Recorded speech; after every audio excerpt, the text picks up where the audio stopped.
The Elephant's Child. Long, long ago, when the world was young, the elephant had no trunk. He had a black nose as big as a boot.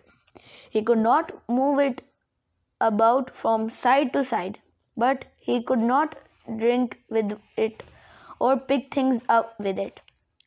There was one elephant's child long ago who lived in Africa. He always asked questions.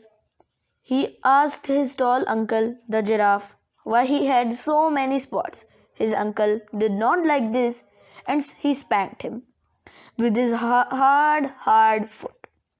He asked his fat aunt, the rhinoceros, how she got her horn, and she spanked him too.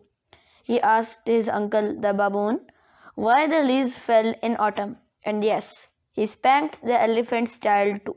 But still, the elephant's child asked questions about everything. One fine morning, the elephant's child asked a new question. What does a crocodile have for dinner? Then all the other animals said, shh, be quiet, and spanked him again. Some time later, the elephant's child met the kolo bird sitting on a branch. Kolo bird, said the elephant's child, my family have all spanked me for asking questions, but nobody will answer me. I want to know what the crocodile has for dinner. The kolo bird gave a long sad cry. Go to the banks of the great green Limpopo river. There you will find the answer. The next morning, the elephant's child took lots of fruit and said to his family, goodbye. I am going to the great green Limpopo river. There I shall find what the crocodile has for dinner. And they all spanked him again, although he asked them most politely to stop. So he went away. As he walked along, he ate his fruit. He dropped the skins of the fruit on the ground because he could not pick them up. At last, he came to the banks of the great green Limpopo river to look for the crocodile. But he had never seen the crocodile. He did not know what the crocodile looked like. Soon the elephant's child saw a long black and gold snake on a rock.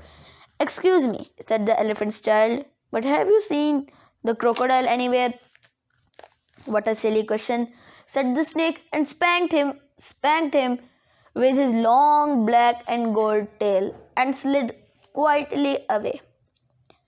The elephant's child walked along the bank until suddenly he stood on a dead tree at the edge of the great green Limpopo river. But really, of course, it was not a dead tree. It was a crocodile. The crocodile opened one eye.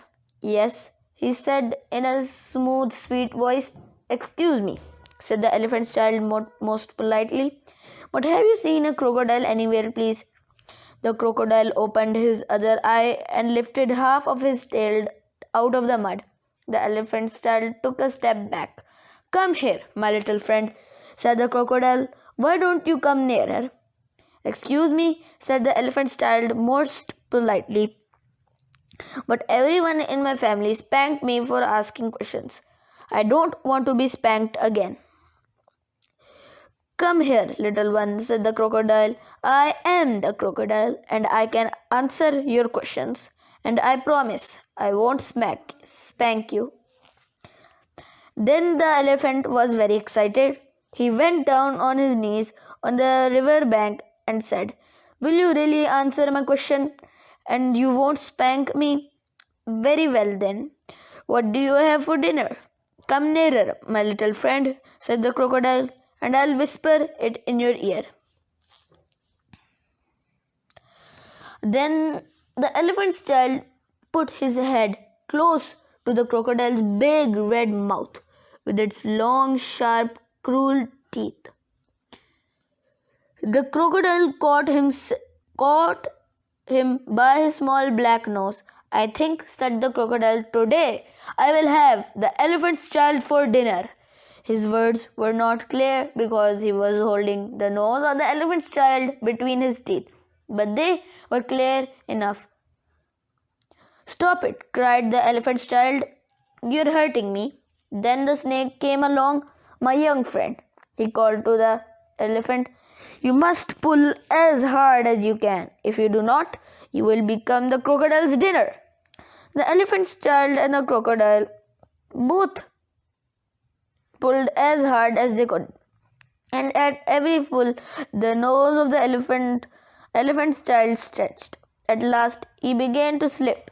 He was sliding nearer and nearer the crocodile, but the snake fastened himself round the elephant's child, and he pulled too. And together they were too strong for the crocodile, who fell back into the river with a loud plop. The elephant's child was free. He remembered his manners and said thank you to the snake most politely, but his poor nose hurt him a lot. It was very long and quite thin, and it felt hot and uncomfortable. He covered it with cool banana leaves and took a bath in the river to make it short again. For 3 days the elephant's child sat there. Then on the third day a fly tickled him on the knee. Without thinking, the elephant lifted up his long trunk and hit the fly with the end of it. "There," said the snake, "that's a clever trick. You couldn't do that with your old nose." The elephant's child picked up some grass off his trunk. He knocked the dust off against his front leg and pushed the grass to his mouth. "Well," said the snake, "that's another clever trick." The elephant was not listening. He was picking up the cool mud and putting it on his hot little head. He looked out at the snake. "You're right," he said. "I like this new nose." "Now," said the snake, "I can think of another clever trick. Your family spanked you, didn't they?" "Yes," said the elephant's child. "Everybody spanked me." You will be able to spank everybody with your new nose," said the snake. So the elephant walked home waving his beautiful new trunk. When he wanted some fruit, he pulled it off a tree. When a fly tickled him, he broke a branch off the tree and knocked that fly away. When the sun was hot, he made a new cool mud hat and he picked up the skins of the fruit along the road because he was a tidy little elephant.